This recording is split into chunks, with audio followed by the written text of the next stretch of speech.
അകത്തളത്തിൽ മഴ ശക്തിയിൽ ആടിത്തിമിർക്കുന്നു. അഫി അങ്ങോട്ടേക്ക് മിഴികളൂന്നി. കരുണമാമ അവനെ തന്നെ നോക്കി നിന്നു. മോനെ, കുഞ്ഞെവിടെ? സീത ഉറങ്ങി. ആ മഴയിലേക്ക് നോക്കിക്കൊണ്ട് തന്നെ പറഞ്ഞു. റൂമിലില്ല മോനെ, ബാത്റൂമിലും ഞാൻ നോക്കി.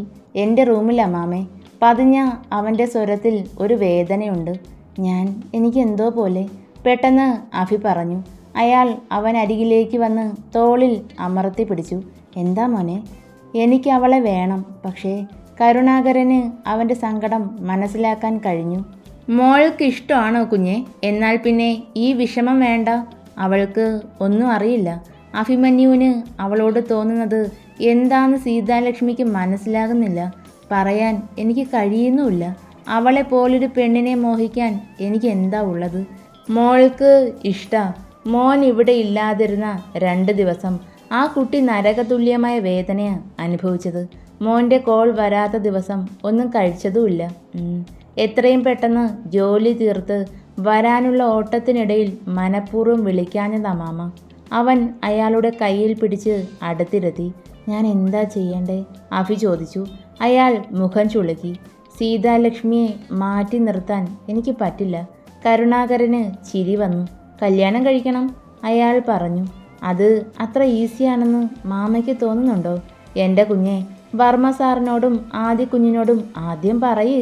അഫി പുഞ്ചിരിച്ചു. ഡാഡിയും ആദിയും എതിര് പറയില്ല. 2 പേർക്കും ലക്ഷ്മിയെ ഇഷ്ടമാണ്. പക്ഷെ മമ്മ സമ്മതിക്കില്ല. നിധി, ഇന്ദ്രൻ അങ്കിൾ എല്ലാം വലിയ പ്രശ്നമാകും. അഫിക്ക് ഒരു വെപ്രാളം. എന്നാൽ പിന്നെ ലക്ഷ്മി മോളെ അങ്ങ് മറന്നേക്ക്. നിധിയെ കല്യാണം കഴിക്കി.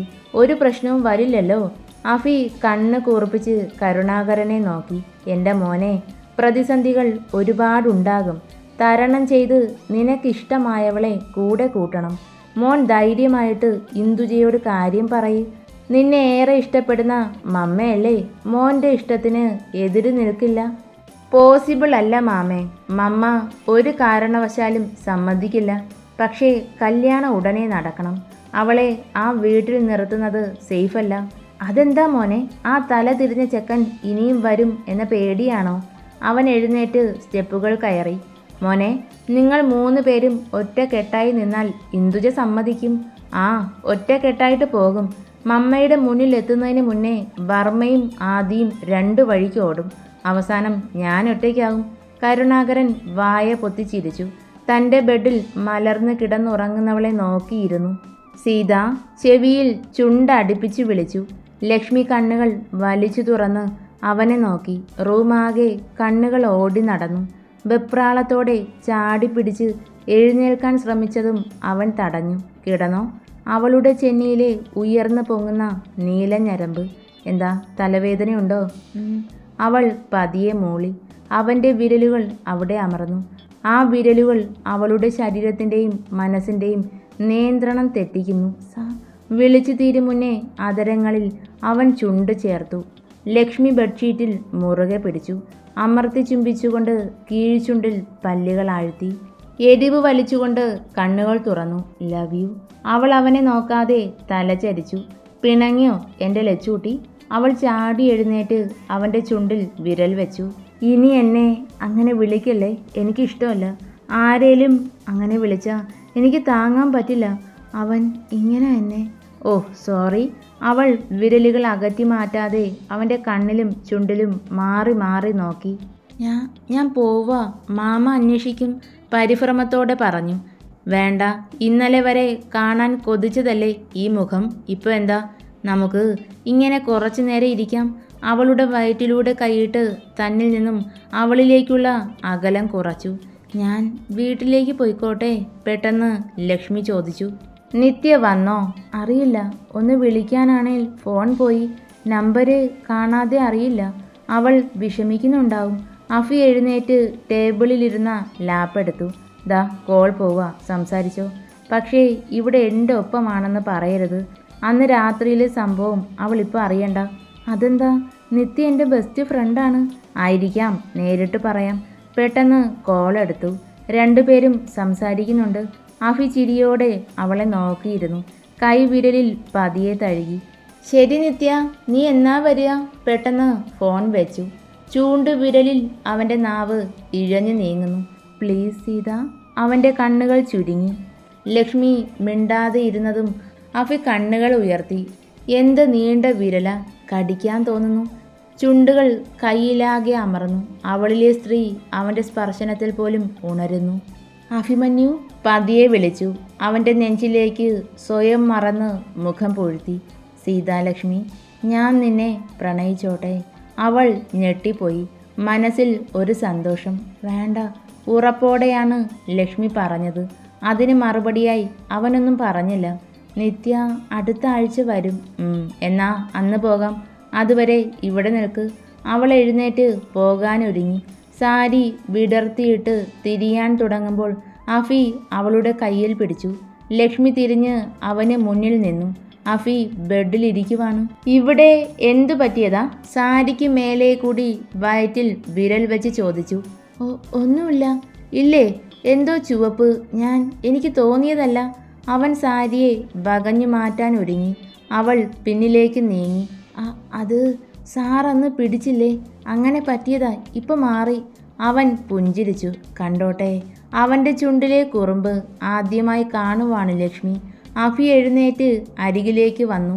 സാറ് പറഞ്ഞതുപോലെ എല്ലാറ്റിനും സമ്മതിച്ചു എന്ന് പറഞ്ഞിട്ട് ഇപ്പം എന്തിനാ ഒഴിഞ്ഞു മാറുന്നേ? രക്ഷിക്കാൻ വേണ്ടി എന്നെ പറ്റിച്ചതല്ലേ? അവൾ തല താഴ്ത്തി.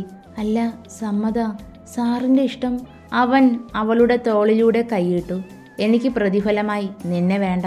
പക്ഷേ ദേ ഇവിടെ ഒരു ഉമ്മ തന്നോ. അവൻ ചുണ്ടിൽ വിരൽ വെച്ച് നിൽക്കുന്നു. എനിക്ക് പറ്റില്ല, ലക്ഷ്മി ഉറക്കെ പറഞ്ഞു. സീതയായി മാറാൻ തുടങ്ങുന്നുണ്ടവൾ. അതെന്താ പറ്റാത്തെ? തന്നാലേ ഈ റൂം വിട്ട് പോകാൻ പറ്റൂ. എന്നാൽ ഞാൻ പോകുന്നില്ല. ധൈര്യമുണ്ടേൽ സാറ് മേടിക്ക്. വാശിയിൽ അവൾ പറഞ്ഞു. എന്നാൽ തരണ്ട, ഞാൻ തരട്ടെ. ലക്ഷ്മിയുടെ കൂർത്ത നോട്ടം. അവൾ ചുണ്ട് ഉള്ളിലേക്ക് വലിച്ചു. ശരി, പൊയ്ക്കോ. പിന്നീട് ഞാൻ റൂമിലേക്ക് വരാം. ഫ്രിഡ്ജിൽ തേനിരിപ്പുണ്ട്. ആ ചുണ്ടിലേക്ക് ഇട്ടോ. ഇല്ലേൽ പാട് വീഴും. അവൾ കവിൾ വീർപ്പിച്ച് തല താഴ്ത്തി നടന്നു. പിന്നെ തിരിഞ്ഞ് അവൻ്റെ അടുത്തേക്ക് വന്നു. നിത്യയുടെ നമ്പര് സാറിന് എവിടെ നിന്നാ കിട്ടിയേ? എന്തിനാ? ഇനി ഞാനും അവളുമായി എന്തേലും കണക്ഷൻ ഉണ്ടോയെന്ന് സംശയമായോ?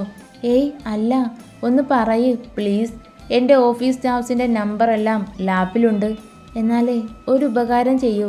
പെട്ടെന്ന് ലക്ഷ്മി ചോദിച്ചു. അവൻ തല കുലുക്കി. സഞ്ജുവില്ലേ, മാർക്കറ്റിംഗ് സെക്ഷനിലുള്ള ആ നമ്പറിലേക്ക് കൂടി ഒന്ന് വിളിക്കൂ. അഫി നിന്ന് വിറയ്ക്കുന്നുണ്ട്.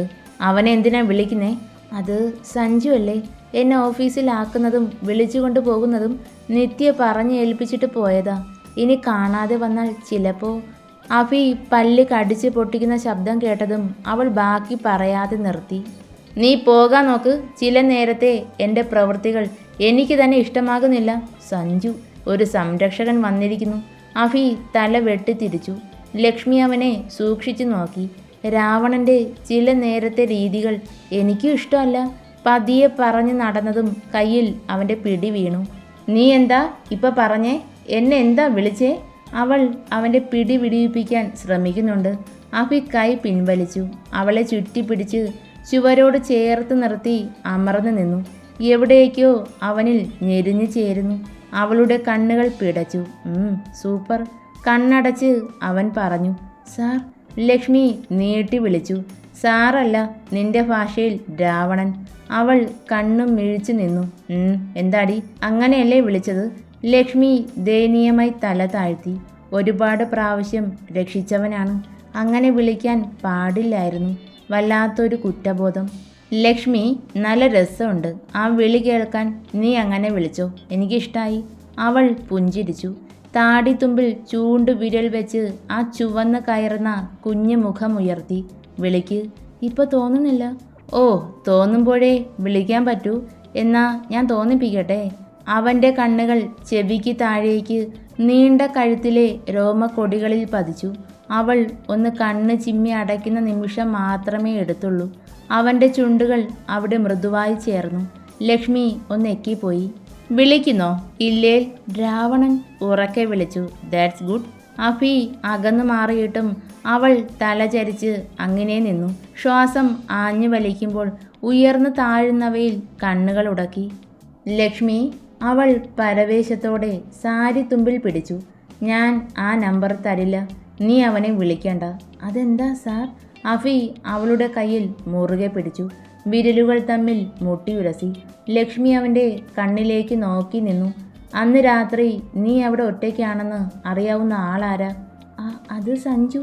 എന്നാൽ ഞാൻ ആ വീട്ടിൽ നിന്നും പിടിച്ചതും അവനെ തന്നെയാ, യാദവല്ല. ഏയ്, അങ്ങനെ ഒരിക്കലും ഇല്ല സാർ.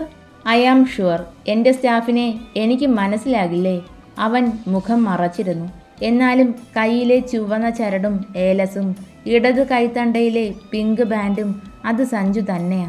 പിന്നെ ഞാൻ കൊടുത്ത അടിയിൽ ഓടുന്ന കൂട്ടത്തിൽ അവൻ വീണു. അന്ന് നീ കാണുമ്പോൾ അവൻ്റെ നെറ്റി പൊട്ടിയിരുന്നില്ലേ? ആ, പക്ഷെ മുറ്റത്ത് കാല് വഴിക്ക് വീണു എന്നല്ലേ പറഞ്ഞത്? അത് നിന്നെ പറ്റിച്ചതാ. അവൻ ആള് ശരിയല്ല. ലക്ഷ്മിക്ക് ആ സമയം നിത്യയുടെ മുഖമാണ് ഓർമ്മ വന്നത്. സാർ, നിത്യ പാവം, അവന് ഒരുപാട് ഇഷ്ടാ. നീ പറഞ്ഞ് മനസ്സിലാക്കിപ്പിക്കണം. നിന്റെ ബെസ്റ്റ് ഫ്രണ്ടല്ലേ. അത് എങ്ങനെ? എന്നെ വിശ്വസിക്കൂ? ഇല്ലേൽ എന്നെ വന്ന് കാണാൻ പറ, ഞാൻ പറയാം. ബെഡിൽ കിടന്ന ഫോൺ റിങ് ചെയ്തതും അവളുടെ കയ്യിലെ പിടിവിട്ടു. മമ്മയാ, ലക്ഷ്മി പോയിക്കോ. പറയും അമ്മ. ആ, ദേ ഇന്ന് വരാം, പ്രോമിസ്. തിരക്കായി പോയി മമ്മ. പടി കെട്ടി ഇറങ്ങിയവൾ നിന്നു. സാറിന്ന് പോവുകയാണോ? രാവിലെ വന്നതല്ലേ ഉള്ളൂ. എൻ്റെ ഒപ്പം നിൽക്കാൻ ഞാൻ അഭിമന്യുവിൻ്റെ ആരാ? ഉള്ളിൽ എന്തോ ഒരു വെപ്രാളം പോലെ. ദുഷ്ടൻ. കൂടെ ചിരിച്ച് കളിച്ച് നിന്നിട്ട് ചതിക്കുമായിരുന്നു അല്ലേടാ? നിത്യ ഒന്ന് വന്നോട്ടെ, നിന്റെ കള്ളത്തരം പൊളിയും. അന്ന് നീ എൻ്റെ കയ്യിൽ പിടിച്ചപ്പോൾ എനിക്കെന്തോ ഇഷ്ടക്കേട് തോന്നിയതാ. നിത്യ നിന്നെക്കുറിച്ച് പുകഴ്ത്തി പറഞ്ഞപ്പോൾ ഞാനങ്ങ് വിശ്വസിച്ചു പോയി. സ്റ്റെപ്പുകൾ ഇറങ്ങി വരുന്ന ലക്ഷ്മിയെ കണ്ട് കരുണമാമ ചിരിച്ചു. പക്ഷേ അവളത് കണ്ടില്ല. മോളെ, പിന്നിൽ നിന്നും 2 പ്രാവശ്യം അയാൾ വിളിച്ചു. അതും ലക്ഷ്മി കേട്ടില്ല. ഈ കുട്ടിക്ക് ഇതെന്താ പറ്റിയേ? ഈ പിള്ളേരെ ഇങ്ങനെ വിട്ടാൽ ശരിയാവില്ല. വർമ്മ സാറിനെ വിളിച്ചു പറഞ്ഞ് ഉടനെ കാര്യങ്ങൾ ഒത്തുതീർപ്പാക്കണം. ഇല്ലേൽ ബോസും PS കൈവിട്ടു പോകും.